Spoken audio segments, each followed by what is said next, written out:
بسم اللہ الرحمن الرحیم نحمدہ ونصلی علی رسولہ الکریم اما بعد۔ محرم الحرام جہاں اپنے دامن میں دیگر بہت سے تاریخی واقعات سمیٹے ہوئے ہیں، وہیں یہ ہمیں ایک عظیم مظلوم کی بھی یاد دلاتا ہے جو کہ خلافت راشدہ کے دوسرے تاجدار، مراد پیمبر، داماد رسول سیدنا عمر فاروق اعظم رضی اللہ تعالی عنہ ہیں۔ حضرت عمر رضی اللہ عنہ سنہ ہجرت سے 40 سال قبل مکہ مکرمہ میں ان کی پیدائش ہوئی۔ ان کا بچپن جفاکشی میں گزرا، تعلیم و تربیت بھی انہوں نے حاصل کی اور ساتھ ساتھ بکریاں، اونٹ بھی چراتے رہے۔ بلکہ ان کی سیرت کا ایک واقعہ بڑا عجیب ملتا ہے کہ مکہ مکرمہ میں ایک مقام ہے قدید کے نام سے، اس سے تقریباً 10 میل کے فاصلے پر ایک کھلا میدان تھا، زجنان اس کا نام آیا ہے۔ وہاں پر حضرت عمر رضی اللہ تعالی عنہ ایک مرتبہ خلیفہ راشد بننے کے بعد تشریف لے گئے اور دیر تک وہاں بیٹھ کر آنسو بہاتے رہے۔ ساتھیوں نے پوچھا، امیر المومنین کیا بات ہے، کیوں رو رہے ہیں؟ کہیں کسی محاذ سے مسلمانوں کی شکست کی خبر تو نہیں آ گئی جس نے آپ کو دکھی کیا ہو؟ تو حضرت عمر رضی اللہ تعالی عنہ نے فرمایا، نہیں، ایسی بات نہیں ہے، بحمدللہ ہر محاذ پر فتح ہمارا استقبال کرتی ہے اور اللہ کی رضا کے متلاشی ہو کر ہم جہاں بھی جاتے ہیں تو فتح کے دروازے ہمارے لیے اللہ کی طرف سے کھول دیے جاتے ہیں۔ تو پوچھا گیا، پھر رو کیوں رہے ہیں، آنکھوں میں آنسو کیوں ہیں؟ تو فرمایا، روتا اس لیے ہوں کہ اسی مقام پر بچپن میں اونٹ چرایا کرتا تھا اور میرا والد بہت ہی سخت مزاج آدمی تھا۔ اونٹ چراتے چراتے میں تھک کر اگر بیٹھتا تو وہ آ کر مجھے مارتا اور زبردستی اٹھا کر مجھے اونٹ بانی پر لگا دیتا تھا۔ آج میں جب یہاں پر آیا تو میں نے اللہ کا بڑا شکر ادا کیا کہ آج مجھ پر خطاب حاکم نہیں ہے بلکہ اللہ حاکم ہے، اور اللہ کے سوا مجھ پر کوئی بھی حاکم نہیں۔ حضرت عمر رضی اللہ تعالی عنہ، جیسا کہ میں نے عرض کیا کہ ان 17 افراد میں شامل تھے جو کہ مکہ مکرمہ میں پڑھے لکھے لوگ شمار کیے جاتے تھے اور معاملہ فہمی میں اور فن خطابت میں با کمال تھے۔ یہی وجہ ہے کہ قریش نے ان کو اپنا سفیر بنا رکھا تھا۔ جب کوئی اہم معاملہ درپیش آتا تو ان کو اپنا نمائندہ بنا کر اس معاملے میں بھیجا جاتا تھا۔ اس کے ساتھ ساتھ پہلوانی اور کشتی میں بھی بے مثال تھے۔ علامہ جاحظ رحمہ اللہ نے لکھا ہے اپنی کتاب میں کہ بھاگتے ہوئے گھوڑے پر جمپ لگا کر سوار ہو جاتے تھے اور ایسے اطمینان سے بیٹھ جاتے تھے کہ جیسے کچھ ہوا ہی نہ ہو۔ اور یہ بھی آیا ہے کتابوں میں کہ عکاظ کے سالانہ میلہ میں جہاں فن پہلوانی کے بڑے بڑے شاہ سوار آ کر داد شجاعت دیا کرتے تھے، وہاں حضرت عمر رضی اللہ تعالی عنہ بھی اس مقابلے میں حصہ لیا کرتے تھے۔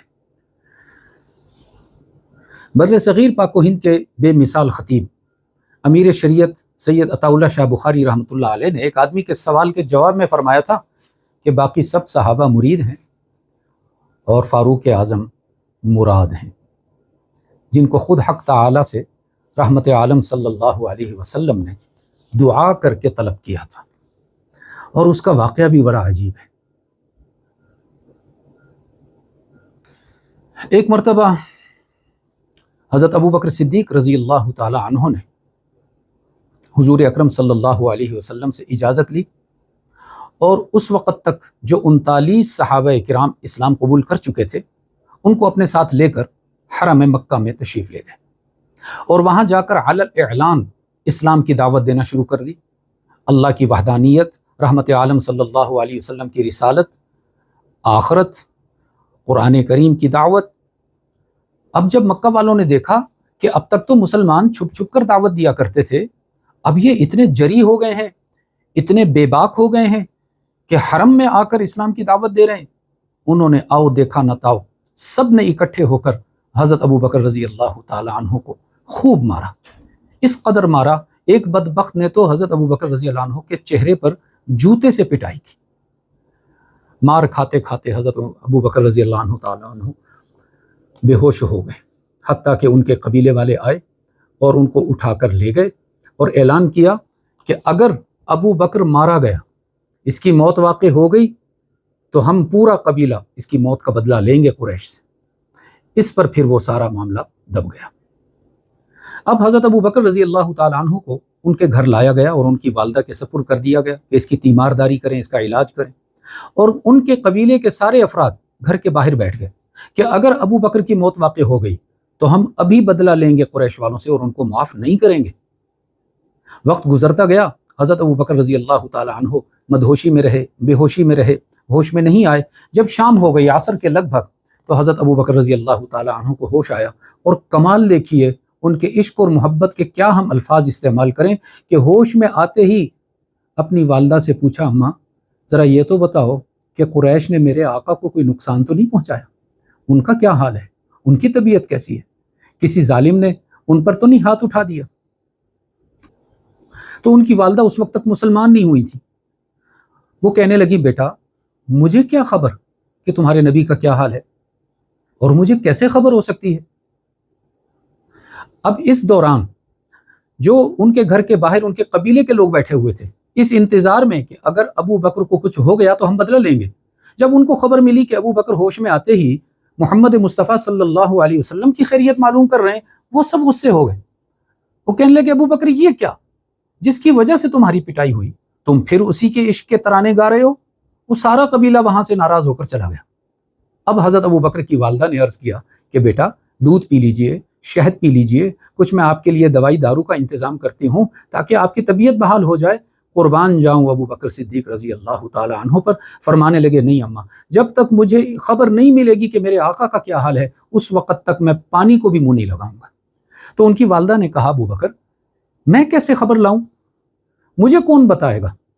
تو حضرت ابو بکر رضی اللہ تعالی عنہ نے فرمایا، وہ جو عمر کی بہن ہے نا فاطمہ ام جمیل، ان کے پاس جائیے، وہ مسلمان ہیں، وہ آپ کو خبر دیں گی کہ کیا حالات ہیں۔ تو حضرت ابو بکر رضی اللہ عنہ کی والدہ ام الخیر تشریف لے گئیں ان کے گھر حضرت فاطمہ کے، اور ان سے جا کر پوچھا کہ بھئی تمہارے نبی کا کیا حال ہے۔ اب ام جمیل تو جانتی تھی کہ حضرت ابو بکر کی والدہ مسلمان نہیں ہے، اور آقا کریم کی خبر ان کو دینا پتہ نہیں مناسب ہو یا نہ ہو، تو انہوں نے چادر اٹھائی، چہرہ لپیٹا، اپنے آپ کا پردہ کیا، اور خود تشریف لے آئی حضرت ابو بکر رضی اللہ تعالیٰ عنہ کے گھر۔ اور جب انہوں نے حضرت ابو بکر رضی اللہ عنہ کا چہرہ دیکھا تو وہ اشک بار ہوئیں اور فرمانے لگیں، ابو بکر میں آپ کو نوید مسرت دیتی ہوں کہ بحمدللہ ہمارے آقا بخیر و عافیت ہیں۔ اس پر حضرت ابو بکر صدیق رضی اللہ تعالیٰ عنہ نے اطمینان کی سانس لی اور والدہ سے فرمایا، اب مجھے کچھ پینے کو دیجیے، اور ساتھ ہی ساتھ حضرت ام جمیل اور حضرت ام خیر اپنی والدہ اور حضرت فاطمہ دونوں سے گزارش کی کہ براہ کرم آپ مجھے حضور اکرم صلی اللہ علیہ وسلم کی خدمت میں لے چلیے کہ جب تک ان کے چہرے کی زیارت نہیں کروں گا میرے زخموں کا مداوع نہیں ہوگا۔ پھر اسی کیفیت میں حضرت ابوبکر رضی اللہ تعالیٰ عنہ کو سہارا دے کر ان کی والدہ اور حضرت فاطمہ دار ارقم میں آ گئے، اور حضور اکرم صلی اللہ علیہ وسلم نے جب حضرت ابوبکر رضی اللہ تعالیٰ عنہ کو آتے دیکھا تو آپ صلی اللہ علیہ وسلم اپنی نشست سے اٹھ کھڑے ہوئے اور اپنے یار غار ابو بکر صدیق کا استقبال کیا، ان کو گلے سے لگایا۔ حضرت ابو بکر رضی اللہ تعالیٰ عنہ اپنے آقا کے کبھی ہاتھ چومتے، کبھی ان کے سینے پر بوسہ دیتے، کبھی ان کے پیشانی چومتے، اور آپ صلی اللہ علیہ وسلم سے کہہ رہے تھے، اللہ کے محبوب اگر آپ سلامت ہیں تو ہر تکلیف گوارا ہے۔ آپ صلی اللہ علیہ وسلم نے پوچھا، ابو بکر کیا حال ہے تمہارا؟ عرض کہ اللہ کے محبوب باقی تو سب ٹھیک ہے، لیکن یہ جو چہرے پر ان بدبختوں نے جوتا مارا ہے اس کی بہت تکلیف ہو رہی ہے۔ تو آپ صلی اللہ علیہ وسلم نے ابو بکر صدیق کے چہرے کو بوسہ دیتے ہوئے فرمایا، یہ چہرہ جوتے کھانے کے قابل نہیں، یہ تو اس قابل ہے کہ اس کو محمد مصطفیٰ صلی اللہ علیہ وسلم رحمت عالم صلی اللہ علیہ وسلم نے حضرت ابو بکر رضی اللہ تعالیٰ عنہ کے چہرہ انور کو بوسہ دیا اور فرمایا، ابو بکر اللہ کی رحمت جوش میں ہے، کچھ مانگنا چاہو تو مانگ لو۔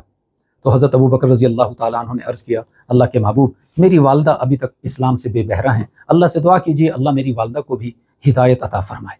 رحمت عالم صلی اللہ علیہ وسلم نے دعا کی، اور وہیں حضرت ام خیر حضرت ابو بکر رضی اللہ تعالیٰ عنہ کی والدہ انہوں نے اسلام قبول فرما لیا۔